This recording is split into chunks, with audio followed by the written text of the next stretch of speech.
Allir þættir samstæðuverinnar eru á YouTube.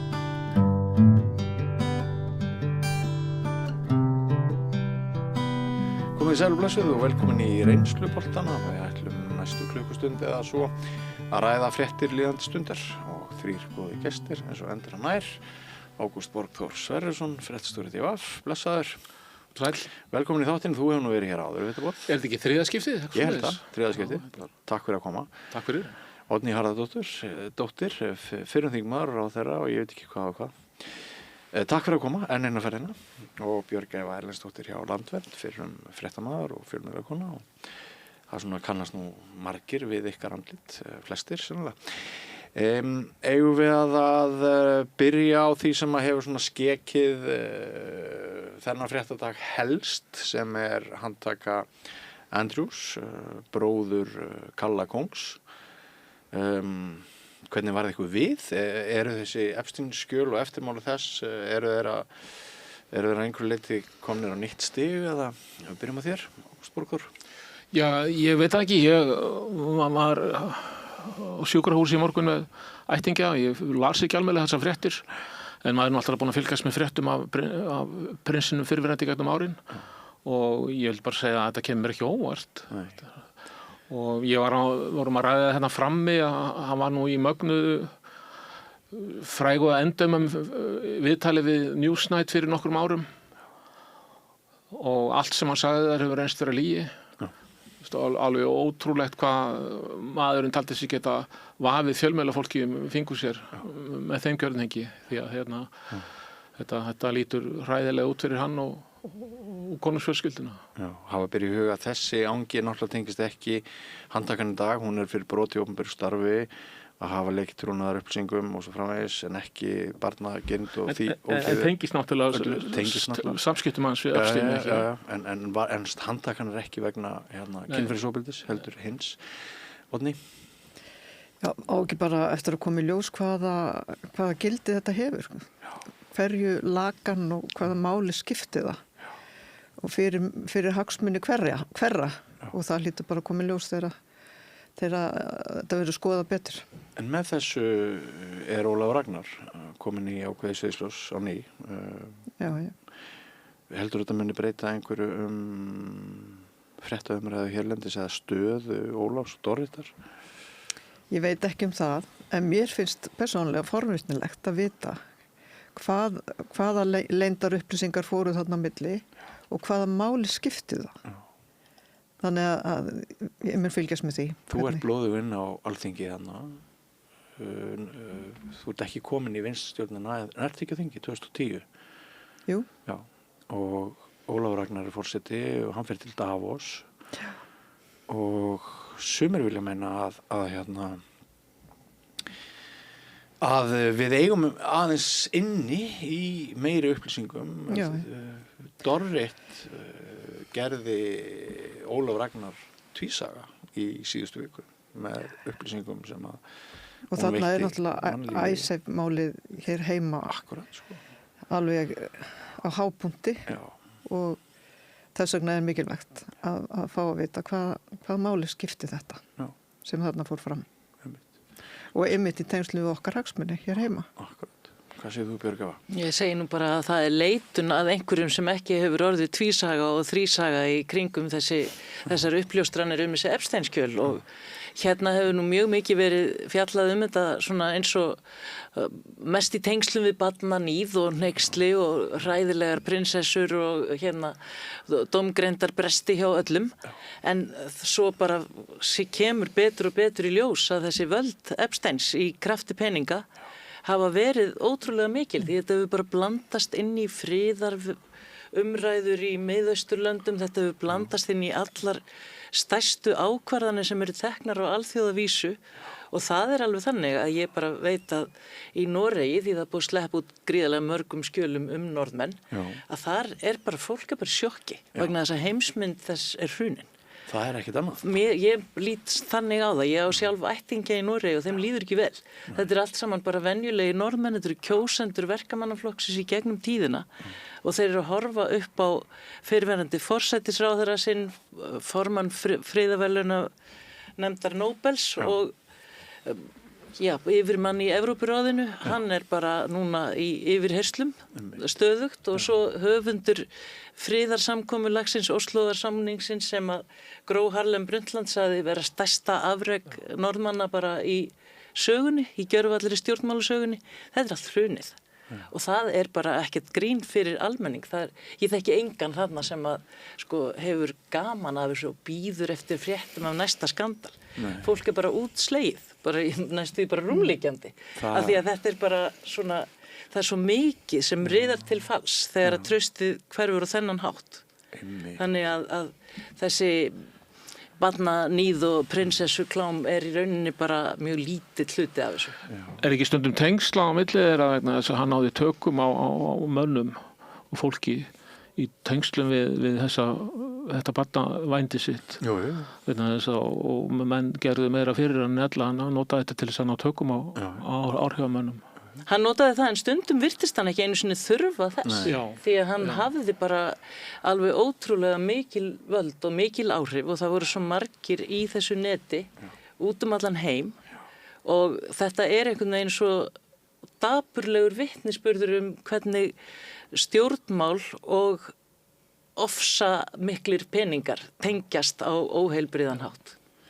Og það eitthvað sem að náttúrulega ekkert nýtt. Við áttum okkar útrásarvíkinga sem frægt varð hér og áhrif þeirra inn í stjórnmálin. Ég veit ekki hvað þér finnst þetta Oddný, en sem hefur verið í stjórnmálunum. Þetta þannig að peningaöflin, þau bara alltaf inn á gólfi hjá þessum stjórnmálamönnum að reyna að hafa áhrif og stjórnmálamenn nútímans bara pínlítið að missa sjónar af því að þeir eiga að vera að vinna fyrir almenning og tempra þessa brjáluðu auðmenn í staðin fyrir að vera einhvern veginn að vinna fyrir þá. Boltinn hjá þér, Oddný. Já, þetta bara misjafnt eftir stjórnmálamönnum, en það hins vegar alveg hárrétt að þeir sem eiga mikið af eignum og fjármunum og miklir hagsmunir eru undir, að þeir reyna sannarlega að koma á sinni vel fyrir borð og eiga greiðan aðgang að stjórnmálamönnum, virðist vera. Við bara tökum eftir því þegar að þingnefndir til dæmis að funda mál og það eru sendar inn umsagnir. Þeir sem í þeirri stöðu að geta sett mikla peninga í umsagnir sína það svona meiri vikt í því þegar þeir koma fyrir þingnefndina. Það eru margir sem hafa hagsmuna gæta sem eiga ekki aura til þess að koma þeim á framfæri við þingnefnd til dæmis. Ég get nefnt þetta sem dæmi. Þetta gott dæmi. Og síðan bara þegar það eru leita til hagsmuna aðila, þá leita til þessara hópa sem eiga sannarlega hagsmuna gæta og þeir hafa mikil áhrif, já. En auðvitað það misjafnt eftir bæði stjórnmálamönnum og flokkum hversu mikið á þá hlustað. En þeir eru náttúrulega með og það er auðvitað bara þannig að þegar að miklir peningar eru annars vegar og þá hafa þessir menn og þetta fólk svo mikil áhrif og þau geta jafnvel ógna lýðræðinu þegar ef stórir aðilar verða of valdamiklir og við bara sjáum þetta í gegnum sjávarútvegi meðal annars. Ef við horfum bara á samfélaginu út landið. Og við sjáum þetta í gegnum orkugeirann, mjög skýrt. Og orkugeirann, já. Þannig að það er sannarlega ástæða til að vera á varðbergi og fyrir stjórnmálamenn að minna sig á fyrir hvað þeir eru að vinna og hvað hangir á spýtunni þegar að fólk að sækja reyna svona að fá greitt úr sínum málum á þessu sviði. Má ég skammast aðeins meir út í stjórnmálamenn út af þessu vegna sem ég finnst þegar að stjórnmálamenn tala hagsmuna aðila. Þá bara eins og það sé bara einhver sérstök tegund af fólki eða aðilum og þeir séu allir einhvern veginn jafnsettir. Þannig talað þriðja geirann bara einhver lítil samtök þar sem ólaunað fólk að berjast við að skrifa umsagnir með bara hjálp eigin hyggjuvits. Það bara lagt að líku við hagsmuna aðila í samtökum iðnaðarins og orkugeiranum og sjávarútveginum og út allt þar sem 20-30 manns í starfi við þessa hagsmuni. Þetta ber bara ekki sami hlutur og stjórnmálamenn verða að gera greinamun þann á. En þeir gleyma því oft. En ég tók nú samt ekki orðin þannig að þú varst fyrst og fremst að beina orðinum til eina stóru og sterku. Já. Já, einmitt. Og mér finnst mjög áhugavert að skekkjan verði bara þegar á umsagnarstiginu að þá sé máttur þeirra sem eiga pening strax og líka orðin bara meiri þegar að ráðherrar og ráðuneytin eru að semja frumvörpin. Já. Þá hafa hagsmunar aðilar oft áhrif bara strax á því Það er líka stigi. mikilvægur punktur. Hvernig Þegar það verður leitað eftir samráði, þegar verður eins og kallað eru auðvitað eftir, hagsmuna aðilana. Og þá eru við auðvitað með samtök sem eru með fullt af lögfræðingum vinnandi allan daginn og fram á nótt til þess að gæta hagsmunum ákveðna hópa. Útskýra þetta aðeins fyrir mér af því ég hef ekki setið á þingi. Það eru svona einhver drög af frumvarpi og þau fara svo út allt og eru í alls konar meðförum og bætist við og annað er tekið úr og allt það og semst, það er í þessu ferli sem að breytingar kannski verða frá Já, núna er það náttúrulega samráðsskattin var ekki komið þegar ég var ráðherra. Nei. En núna fara frumvarp þangað. Já. Og þá geta við allir gert athugasemdir við frumvarpin sem er gott. Já. Og síðan er unnið úr þeim athugasemdum og síðan kemur frumvarpið inn í þingið. Sko. Já, og það er rauninni allan tíman áður en það kemur inn í þingið eða fram að þeim tíma það kemur inn í þingið sem það getur tekið einhverjum breytingum. Og stundum vegna upplýsinga sem geta verið frá fólki sem hefur hag á einhverjum breytingum. Afl til að breyta. Já. Einmitt. Þannig að stjórnmálamenn þurfa að vera á tónum. Við sáum kannski á spilin hjá Jóni Gunnars alveg óvart í fyrradag sko þegar hann kallaði Ragnar Þór Ingólfsson götustrák. Fyrirbæri, ekki? Og fyrirbæri. Eins og þeir nota oft sko þegar þeim finnst að við eigum ekkert erindi upp á dekk og við komum úr áttum sem að þeim finnst að séu óæðri. Og hann verður svona rosalega reiður þegar Ragnar Þór bendir á það að margir þingmenn Sjálfstæðisflokks og Miðflokksins séu tengdir þessum kjötköllum og þessum valdataumum að hann bara alveg snappar og svo byrst hann afsökunum daginn eftir en það sem hefur gerst er það að hann hefur sýnt á spilin, hann hefur sýnt okkur hvernig þeir hugsa. En það er líka áhugavert að þið erum að tala um tengsl valdhafa og hagsmunaaðila. Það er ákveðnir hagsmunaraðilar sem virðist hafa miklu meiri tengsl inn í stjórnarandstöðuna sko. Það þeim að útgerðin runni held uppi málþófi heilt sumar sko. Sem ekki var að slíta þingi. Það var náttúrulega, en það var gegn frumvarpi ríkisstjórnarinnar. Gleymum ekki fjölmiðlunum í þessu. Það er náttúrulega heill fjölmiðill upp í hádegismóum sem hjálpar til við þetta. Mér finnst mjög athyglisvert þegar ég fylgist með þessu svona í fjarlæg að stjórnarandstaðan hún fer í málþóf og skaðar náttúrulega sjálfan sig í þeim tilgangi að verja útgerðarauðvaldið. Svo þegar kemur á öryrkjunum þá gera þeir saman, þá berjast þeir gegn þeirra hag. Þeir berjast fyrir hag auðmanna, alveg grímulaust. Og svo þegar kemur á þeim sem eru fátækastir á Íslandi, þá berjast þeir líka gegn þeim. Einmitt. Mér finnst þetta mjög svona, málað með svona sterkum litum. Ég sammála. En í tengslum við akkurat þetta, fannst þetta gott hjá Villa verkalýðs að segja að ef örorkubætur verði vísitölutengdar þá muni skapast freistnihvati fyrir fólk sem að getur unnið til þess að fara á örorku. Og fleiri þingmenn líka sumir sem að halda sig uppið. Nú langar mig að segja bara þetta er bara þvæla. Þetta er bara þvæla. Hverjum dettur þetta í hug? Og þú veist, horfum nú á öryrkja sem er bundið með hjólastól. Mun hann þá bara hlaupa út á vinnumarkaði? Það er náttúrulega ekki allir öryrkjar í hjólastól. Nei, ég veit það, en þegar við erum að búa til öryggisnet, þá erum við auðvitað að reyna að gæta að hafa fólk sem hefur ekki verkfallsrétt og við okkur ber skylda til í samtryggingunni og bræðalaginu að sjá til þess að geti lifað. Og það er ekkert það er ekki þannig að fólk velji það bara að verða öryrki. Þú þarft að fara í gegnum langt ferli á faglegt áður en að það er samþykkt. Og mér finnst þetta svo mikið della að það á ekki einu svona að ræða þetta. Það getur vel verið að einhver þekki einn eða tvo, en fjöldin þarna af illri nauðsyn og þrá að komast út á vinnumarkaðinn. Ég ætla samt að stríða þær, ég ætla að ræða þetta aðeins lengur. Ágúst Borgþór, hvað finnst þér þetta? Sko, því að sumir segja akkurat nákvæmlega sama og Oddný gerir hér, en aðrir segja að það geti verið tilhneiging, til dæmis núna nýjar fréttir hvað opinberir starfsmenn nota veikindarétt, miklu meira heldur en fólk á einkamarkaði, og það alveg hlustandi á margar raddir sem segja að það hafi það sé ákveðin tilhneiging að sleppa betur frá aðstæðum núna heldur en hafi kannski verið áður.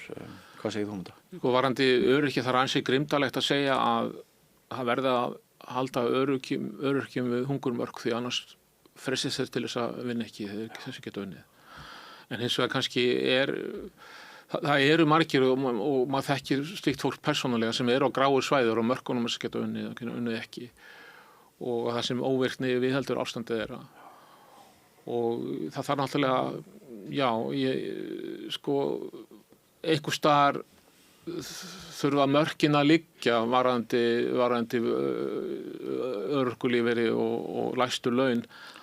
Þannig að það þurfa, ég sem sagt vil ekki alveg ákveða sem kjaftaði að þau þurfa að vera sér hvati. Það náttúrulega margir og kannski sérstaklega ungt fólk sem þurfa endurhæfingu að halda til þess að komast aftur út á eða bara til að komast út á vinnumarkaðinn, og það þarf líka að vera hvati til staðar, af því að þú hefur kannski ekki unnið lengi eða aldrei unnið, og þá kannski getur maður litið á það sem hugsanlega dragbít ef bætur eru of háar ef hærri en öll störfin sem þú getur komist í. Þetta myrkust eitthvað sem má ræða og þarf að ræða, en ekki afgreiða með sleggjudóm. Það kom mér á óvart þegar ég las það einhvers staðar, þótt heimildin sé viðskiptaráð, ég held að þetta sé alveg rétt gögn, að veikindaréttur opinberra starfsmanna sé 7 sinnum betri heldur en á einhverju tilteknu stigi heldur en hjá einkaframtakinu. Ég ofta að reyna að tala þetta við rauðaborðið. Ég get viljað sterkt ríkisvald og mikilvægi opinberra stofnana, en á sama tíma verið gagnrýnin á framkvæmd starfa og menningarbreytingar innan opinberra geirans.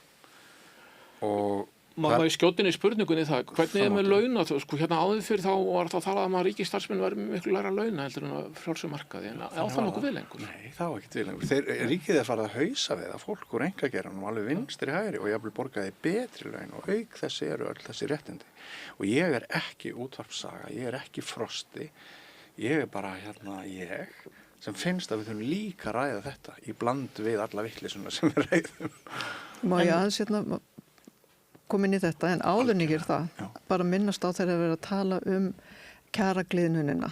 Nú ríkisstjórnin að segja, með þessum breytingum, þá erum við að stöðva, þá viljum við stöðva kjaragliðnunina. En það samt mjög mikill munur á lægstu launum og kjörum þeirra sem að þurfa að reiða sig á greiðslur almannatrygginga í dag. Það nálgast 100.000 kallinn, og það mjög mikill munur. Þannig að það þarf. En ríkisstjórnin ekki að segja við ætlum að jafna leikinn, þeir eru að segja við ætlum að stöðva kjaragliðnunina.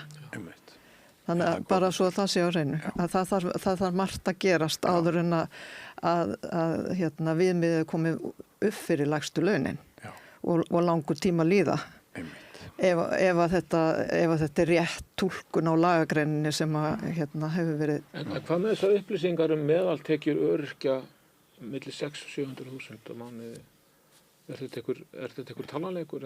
Ég hef ekki séð þessar. Við sem við varpa þessu fram, það var eitthvað 650 sem náttúrulega ekki háar tekjur, en það eru blaðamenn til sem á þessum launum, sko.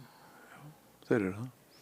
Já, þetta ekki það sem að þeir sem að þurfa að stóla engöngu greiðslur almannatrygginga, þeir eru ekki að fá þetta nema þá með einhverjum barnabótum og einhverju fleira, ég þekki það ekki sko. En þetta er ekki viðmiðið, grunn viðmiðið er ekki 600.000 kall sko. Og alls ekki þá meðaltalið en ég þekki ekki hvernig þetta er fundið til. En varðandi veikindadagana hjá ríkisstarfsmönnum, þá finnst mér rétt að skoða það vel. Af hverju stafar þetta?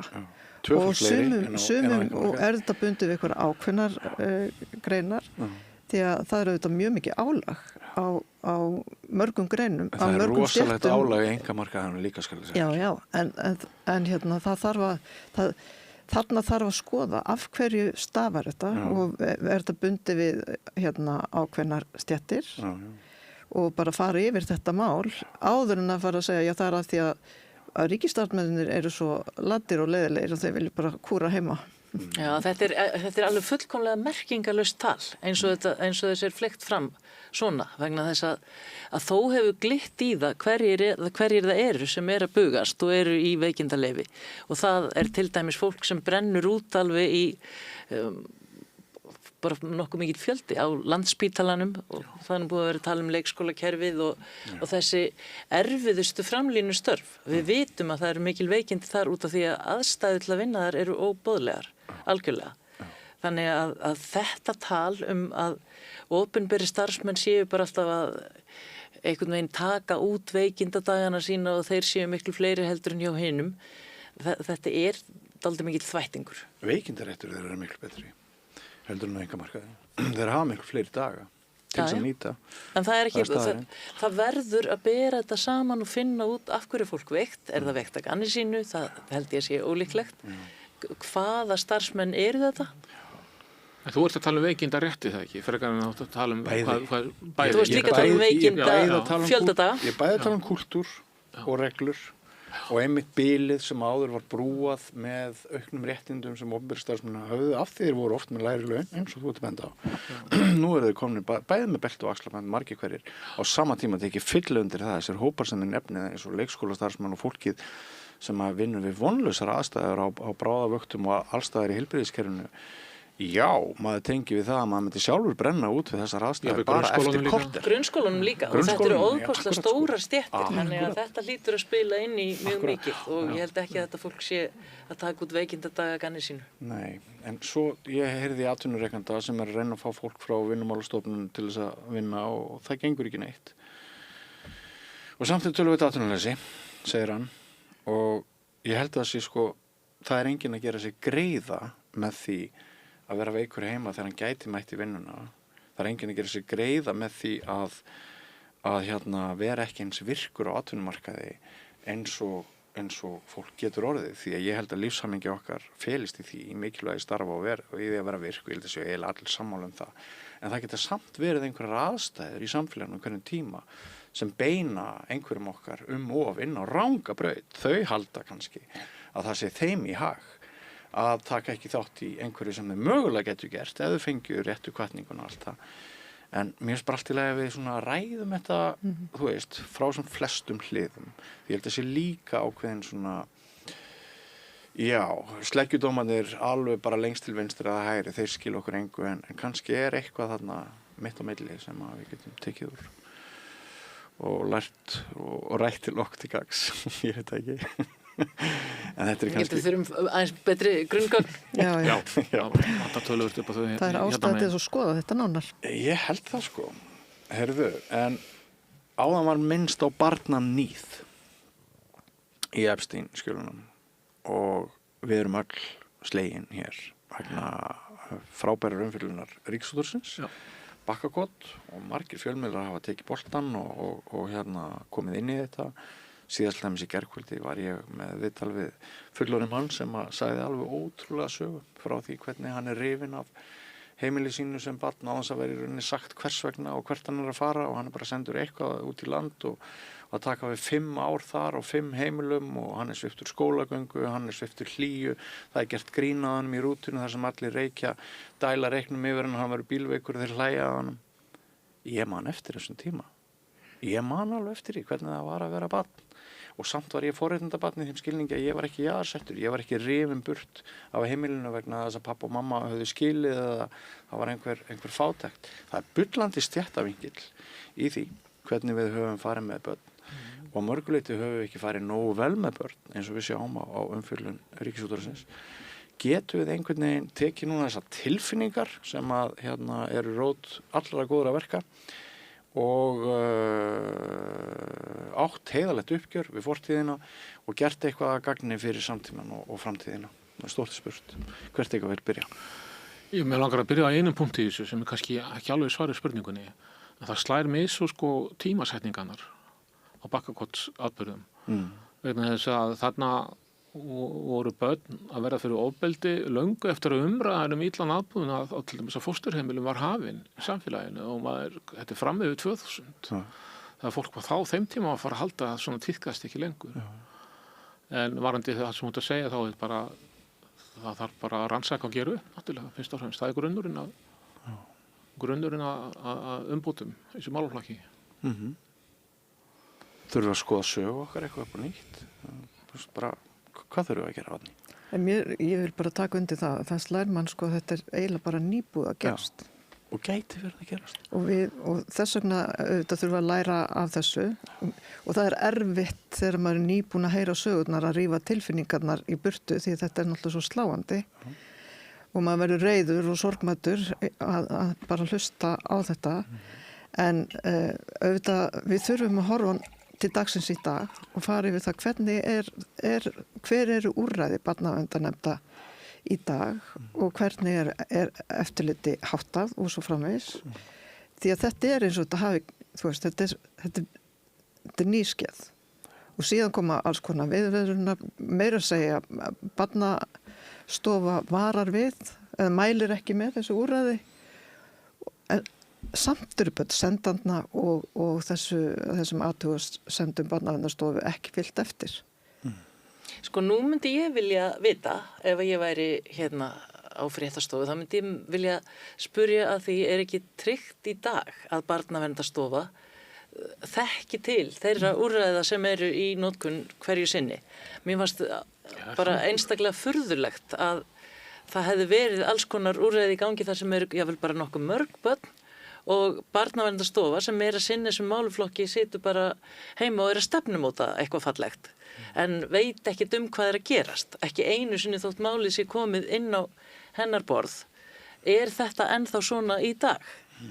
Og mér finnst það kannski ekki alveg hafa komið fram en það hefur komið fram alveg voða mikið hvað þessi kona þarna var hræðileg og þetta verður alltaf svolítið svona persónulegt og kemur einhver svona pínu hefndarblær í þetta alveg eins og gerist líka inn á sjúkrahúsinu ef að úttaugaði starfsmenn gera mistök og eru svo dregnir fyrir dóm og þá kemur einhver svona stemning í samfélagið nú skulum við aldeilis grilla þennan nýðing en svo veit maður ekkert hvað er að gerast í dag og mér er ekki vissum þetta sé endilega komið í lag allstaðar og mér finnst ekki hafa verið lagðað fram neina sérstakar sannanir það. Þannig það myndi ég vilja vita. Já. Og mér finnst þetta vinkilinn alveg sláandi í þessu. Bara við Það er yfirstétta börn lenda ekki þessu? Nei og ég hef bara verið að rifja upp ofbeldi í skólanum í minni sveit, Mývatnssveitinni. Þau tilvik þegar kennara beittu börn ofbeldi, líkamlegu ofbeldi að ég bara velta þessu fyrir mér í daginn. Þetta voru allt sama börn sem komu frá frekar veikum heimilum. Eða ég bara stjórnmálaskoðanir foreldra barnanna voru umdeildar og eitthvað svona auka fullar að framsóknarmönnunum í sveitinni fannst. En svo er eitt í þessu, ef í allri þessari umræðu það kemst svona fullkomið óorð á úrræðin sem er í boði fyrir börn sem eru bara heima hjá sér í ferlegum aðstæðum. Þá erum við líka á frekar vondum stað. Ég þekki persónulega sjálfur til frábæra fósturheimilega á Suðurlandi líka. Já, það er mjög mikilvægt að eflaust þekkja fleiri til og ég ætla alveg að trúa því að það sé þannig meirihluta tilvika. En það verður að... Það verður að draga það fram líka, sko. Það verður að gera það. Já, þarf þess svo mikið. Þú sem fréttstjóri veist það er kannski ekkit frétt að allt sé bara í lagi. Nei, þannig að enga fréttir eru góða fréttir. En Það er á alltaf við. Ef það er svona mjög Að draga fram í umræðinni. Já. Já, því að annars þá fær fólk þessa tilfinningu að þetta sé bara mjög hættulegt. Já, en þetta var sannarlega hættulegt og eyðilagði líf, úrræði sem átt að bjarga lífi, barna eyðilögðu líf. Já, og þess vegna þurfum við að vita hvernig er skipulagið og eftirlitið í dag. Já, einmitt, ég veit ekki sko, sáðu þið viðtalið við Braga, gerðkvöldi? Já, ég horfði að ég var á kvöldvakt og gerði útdrátt úr því líka í afætu frétt eins og við gerum stundum á DFF. Afætu fréttir, já. En aldrei skemmtilegustu fréttin að vinna en ég var svolítið hissa á honum hvernig hann fjarlægi sjálfan sig algjörlega ábyrðinni hann bara hafði aldrei heyrt þetta heimili fyrir en hann horfði á Kveiksþáttinn og þá náttúrulega kemur hinn spurningin þú veist, er það þá nógu gott sko, er barnaverndarstofa það gífurlegt bákn að forstjórinn veit ekki um stað það sem barnavernd hefur það sem starfsmaður stofunar hefur hvatt til þess að konan verið kærð fyrir ofbeldi og já, það segir manni að þetta sé svona bágt sko en hann náttúrulega bendi líka á bara að málaflokkurinn hafi verið og sé að gífurlega viðamikill og fjármagn ekki neinu samræmi við það og starfsfólk oflaðið og svo framvegis. En þetta sló mann illa sko, því það var ekki öxlun einn ábyrgð. Mér fannst hann missa á tækifæri í þessu viðtali í gærkvöld. Einmitt svona auðmýktar og það var engin persónulega að ráðast á hann sko. Þeir hafa þolendurnir ekki verið að ráðast persónulega á einn en eitt. Þeir eru ekki að tala um að hengja neitt sko. Þeir vilja ekki að endurtaki sig og þeir vilja þetta sé gert upp auðvitað. Viljið þið segja eitthvað? Já, þetta var náttúrulega talsverð afvegaleiðing í lokin þegar að Bragi fer svona kalla spyrilinn til ábyrgðar það sem gerðist. Það var svolítið furðulegt. Það var algjörlega að fletja út ábyrgðina sko. Já, allir ber hana á ber enginn hana. Já, það var svolítið þannig. Þetta var einhvern veginn skilur mann ekki eftir með aukið traust til málaflokksins eða neins í þessu. Ég er sammála. Ég mist á þessu viðtali. Af því að ég held sko að eins og ég segi það sé tækifæri, það er vakning og ég held að þessar tilfinningar við eigum ekki að bíða eftir að þær fari sko. Ég held við eigum að nýta okkur þær til góðra verka. Ég held ekki heldur alveg að þetta sé tími til þess að bara segja ég er mjög stoltur af því starfi sem hefur verið unnið. Þegar að tilefnið er svona það líka veikir einhvern veginn tiltrúna hjá þeim sem hlustar, held ég. Ég er sammála því. Hvert er að fara núna? Ef að fara út í heim? Ef að fara eða ef að fara í viðhorf Íslendinga gagnvart heiminum? Mér fannst hún áhugaverð maskínukönnunin sem mældi það að fleiri Íslendingar en færri, meiri hluti Íslendingar farin að horfa á Bandaríkin sem andstæðing, óvinn, hættulegan aðila. Hugsið ykkur. Við þurfum ekki að spóla mörg ár aftur í tíman til þess að muna það að þverskurður þjóðarinnar hann hallaði sér bara að Bandaríkjunum sem helstu fyrirmynd og henni voru bara einhverju öfga róttæklingar til vinstri og stórhættulegt fólk. Já, það var nú öryggisráðstefnan í München síðustu helgi og hún undirstrikaði þessa breytingar sem orðið í heimsmyndinni og líka algjöra óvissu sem og breyta afstöðu Bandaríkjamanna til Evrópu og svo framvegis. Varðandi okkur Íslendinga þá það þannig að Bandaríkjamenn við erum með varnarsamning Bandaríkin og þeir hafa burði til að verja okkur, Evrópa hefur það ekki og þar hafi ekki að því að við erum farin að vera hrætt við Bandaríkjamenn þá munu þeir heldur ekkert meðan eins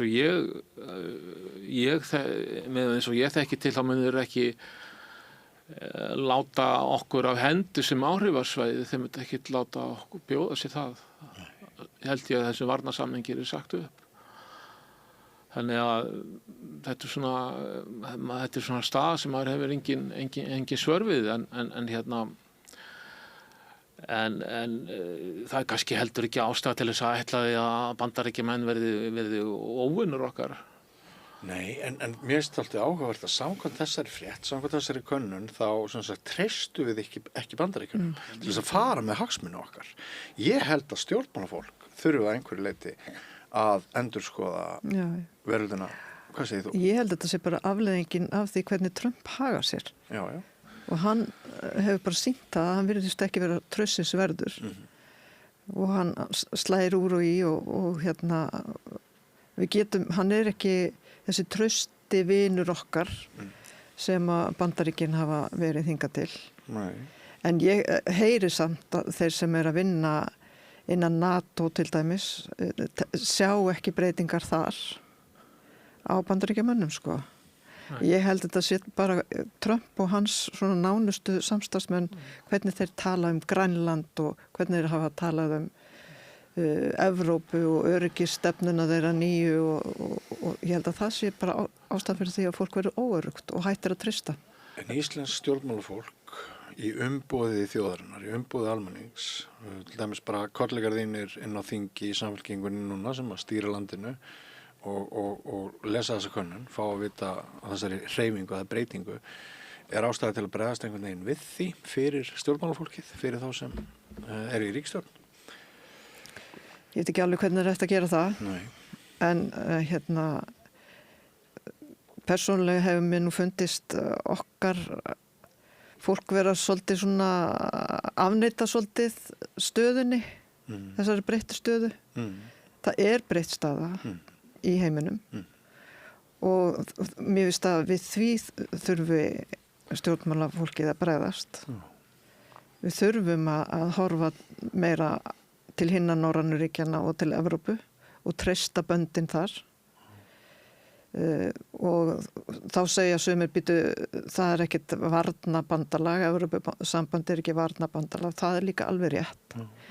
En það er meira heldur en bara vopnaðar árásir sem við þurfum að glíma við. Það eru netárásir og þar eru menna, þar vega menn úr launsátri, vil ekki láta vita hvar þeir eru og Evrópusambandið er mjög öflugt í að verjast, finna leiðir til að verjast líku og það þarf alltaf að finna nýja leiðir af því að árásamennir finna líka nýjar og nýjar leiðir og það er gott að vera í bandalagi með þeim á því sviði. Og síðan eru þetta efnahagslegt öryggi, skiptir það líka mjög miklu máli ef við getum treyst það betur. Þannig að ég er ekki að segja að við eigum að segja skili bara við Bandaríkin og segja upp og fara úr NATO, ég er ekki að segja það. Ég vil vera ekki þar. segja upp varnarsamningu við Bandaríkin. Bandaríkin með fara úr NATO undan okkur. Það gæti verið. Eins og Ólafur Ragnar sagði, bara láta lítið fyrir sér fara og ekki rugga neinum bátum. Ég er ekki að segja það heldur, við getum ekki verið í einhverjum feluleik, sko. En við verum að hugsa hag Íslands og þess vegna eigum að treysta böndin í Evrópu. En ég held að fólk er bara mjög ráðþrota. Stjórnmálamenn út allan heim eru ráðþrota. Og traustið er að hrynja á stjórnmálamönnum, á allri þeirri stétt og það er bara rosalega breytingar og mér finnst ekki hægt að segja, fólk bara er að hugga sjálft sig með því að segja þetta er nú bara Trump og hann er bara galinn og svo eru einhverju nokkri með honum. Ef það væri svo gott, ég held að Trump sé bara frekar ófrýnilegt andlit á miklu stærri vanda vegna þess að annars mundan þó ekki hafa geta komið í gegn þeim stórkostlegu breytingum sem hann hefur komið í gegn.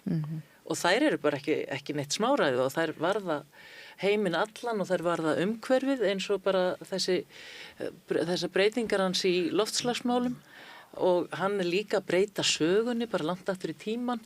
Einhverjir hlutir það sem hann hefur tekið þátt í alþjóðasamstarfi sjálfbærni og hitt og þetta að þar finnst honum það núna bara mjög ómulegt og þá bara er farið út úr því. Hann er náttúrulega að mylja niður bara kerfi á alþjóðavísu og það hefur bara gengið þannig að þetta er ekki bara einn skrítin maður. Því miður. Nei, ég er ekki þannig eins og tiltölulega geðþekki utanríkisráðherra hans Marco Rubio. Þegar hann heldur ræðu þá er tónninn allt annar enn í Trump. En svo þegar menn fara að skoða á kjölinn þá er innihaldið það sama. Nefnilega. Ég held samt að það sem ég var að reyna að segja áðan var að þessi könnun sem gerð Já. meðal Íslendinga, þar held ég að Trump hafi mjög Það mikið er þetta að segja. framkomu Trumps. Já. En má ég aðeins fá að svona reyna að forveitna sko, þetta með afneitun af því það var orðið sem þú notaðir, hvernig sæður fyrir þær að vera hægt að spila öðruvísi úr stöðunni ef þú værir bara inn á alþingi en þá þú værir bara að flytja þingraði það? Bara það sem ég var að segja áðan. Við þurfum bara að horfast í augu við það að Trump er búin að vinna 2 sinnum kosningar í Bandaríkjunum. Það er meir en helmingur Bandaríkjumanna sem að leitandi valda í tvígang. Þannig að ég get alveg tekið undir það er líklegt að Bandaríkin sé að breytast. Já. Þannig að við höfum mikið treysta Bandaríkin í mörgu tilliti. Og við þurfum að treysta böndin við fleiri og líta til Norrænu ríkjanna og Evrópu hvað það varðar. Já, er það ekki þannig að fólki líður þannig núna? Ég held það. Það er náttúrulega deildar meiningar hvort við eigum að horfa í einhvern nýjan veruleika með útgjöld til varnarmála. Og svo er það annar mál. Já, hann tengir samt, beint eða óbeint, það ekki, þessari umræðu, á einhverju leyti. Ég veit það ekki. Trúi því nú enginn í raun og veru að útgjöld Íslendinga til varnarmála skipta einhverju máli í þessu. Já, sko, ef við erum að missa trú á varnarsamningi við Bandaríkin eins og margir eru að gera með því að þeir eru ófyrirsjáanlegir og við ætlum að halla okkur meira á sambandinu og framvegist á mun það væntilega því að einhverjur auka spesjur okkar vasa með það sem við höfum náttúrulega komist upp með að vera ábyrgðarlaus unglingur í samfélagi stórþjóða, höfum siglt á milli skers og báru og höfum haft alveg ótrúlega gott með alþjóðlega viðskiptasamninga sem hafa tryggt okkur mikla hagsæld en það er ekkert sem er meitlað í berg núna sem segir okkur að það verði þannig áfram.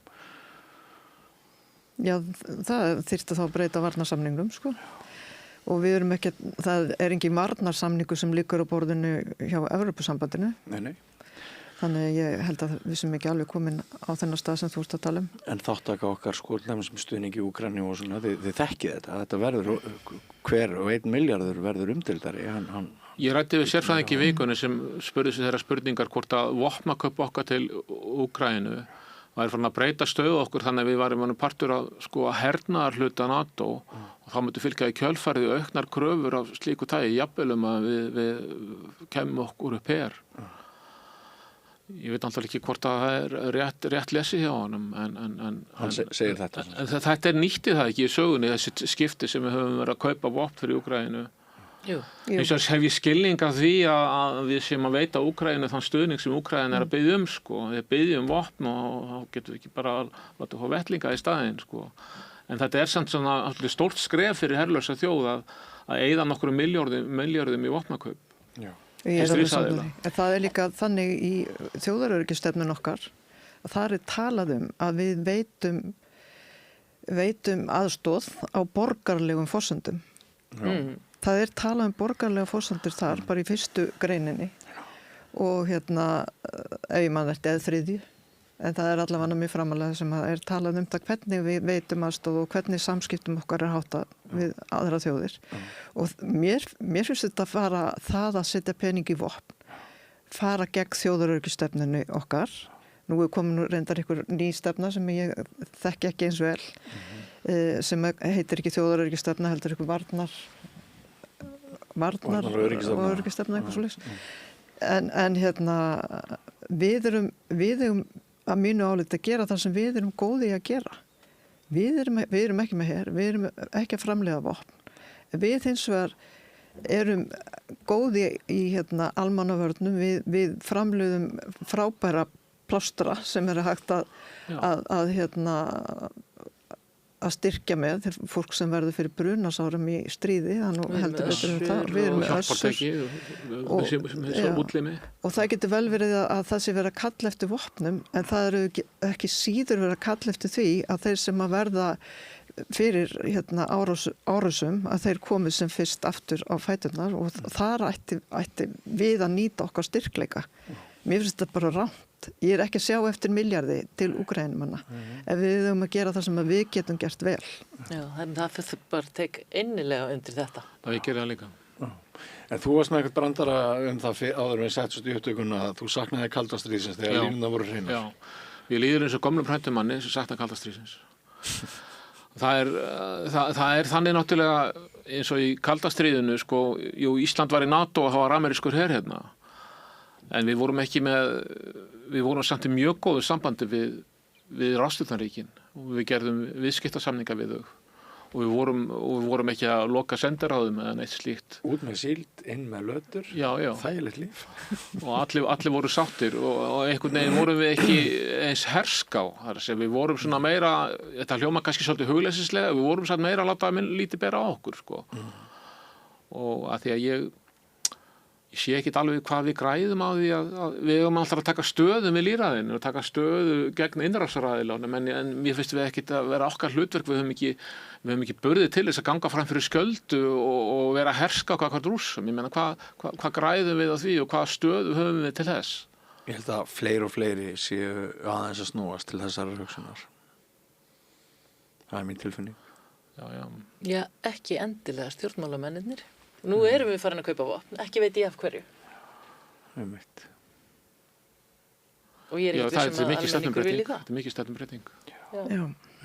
Og þá er það bara stóra spurningin, hefur heimurinn breyst svo mikið að kalla á stefnumbreytingu eða einmitt getum við haldið áfram að vera þau sem við höfum verið og við horfum svolítið til með nostalgíu, finnst mér. En sko þegar að þessar breytingar urðu á Íslandi hvernig við hugsum varnar og hernaðarmál, að þá fór það allt saman rosalega hljótt. Það var ekki tala neitt það. Nei.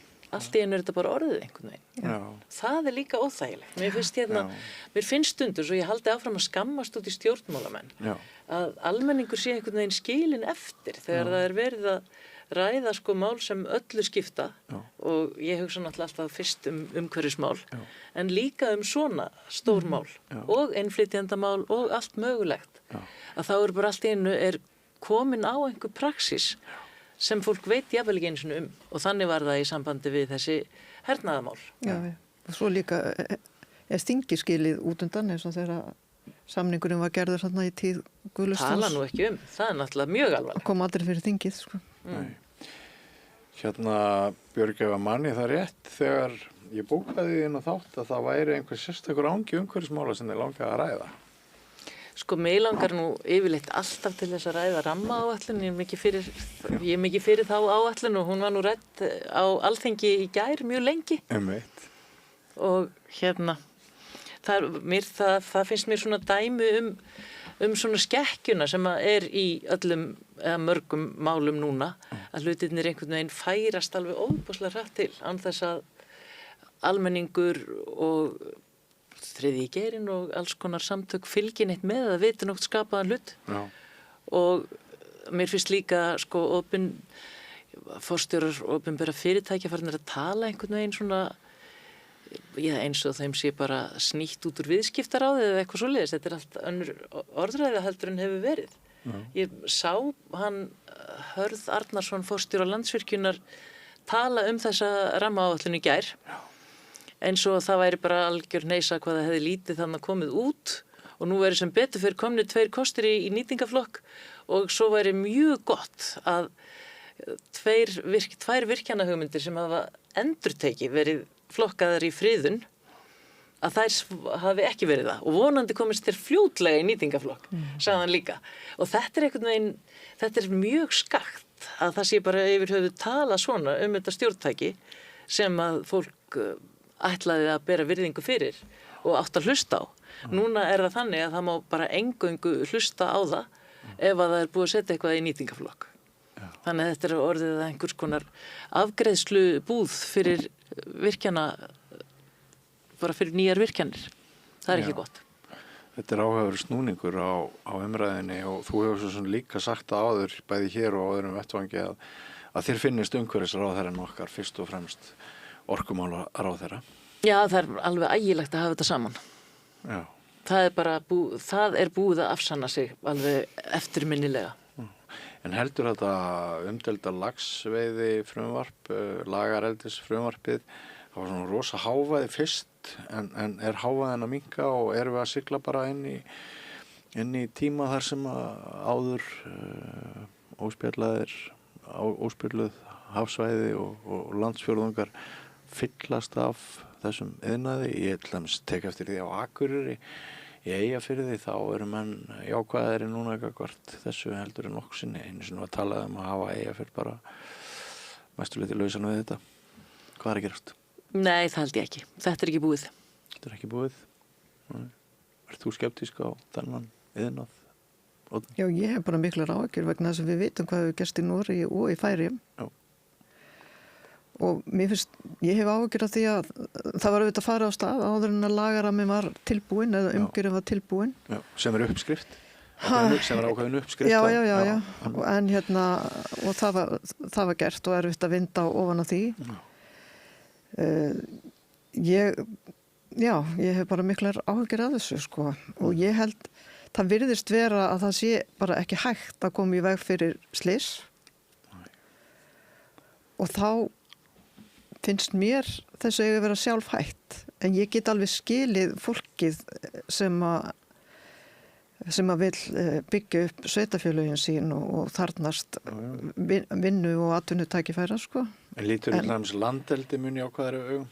Já, það er öðruvísi. Það krefst auðvitað mikillar orku og vass og landsvæði sem að Vestfirðingar hafa til dæmis ekki. En já, það er skárra. Og við erum bara með svo margar skýrslur og greiningar á því hvað gerist undir fiskinum, sko. Skíturinn undir fiskinum var nú færisk þáttaröð sem var sýnd fyrir nokkrum árum síðan. Og auðvitað er þetta alltaf þróast og það er verið að þróa kvíar sem eru lengra út í hafi og svo framvegis og það getur vel verið að það sé framtíðin, ég veit það ekki, ég hef áhyggjur af þessu bara. Það hefði verið kannski svona skiljanlegt ef mann hefði svona aðeins staldrað við, ekki loka þeim stöðum sem búið er að byggja áður en stefna hafi verið mótuð og fólk hefði farið svona og stjórnvöld hefði bara tekið til sín þessar áhyggjur og farið aðeins hægar í sakinnar. Það liggur svo ótrúlega mikið á í öllu núna. Og það er stórt vandamál fyrir náttúru Íslands allavega. Er einhver umræðan þetta við reilsutnaborðið hjá ykkur á DFF? Nei, allt og lítil. Maður þarf bara að setja sér betur inn í þessi mál og hlusta á fólk eins og það er. Já. En ég sé það, Ágúst Borgar, og þú ert eina fréttum dagsins. Þú varst enn eina ferðina kæru til siðinefndar. Hvernig gekk það?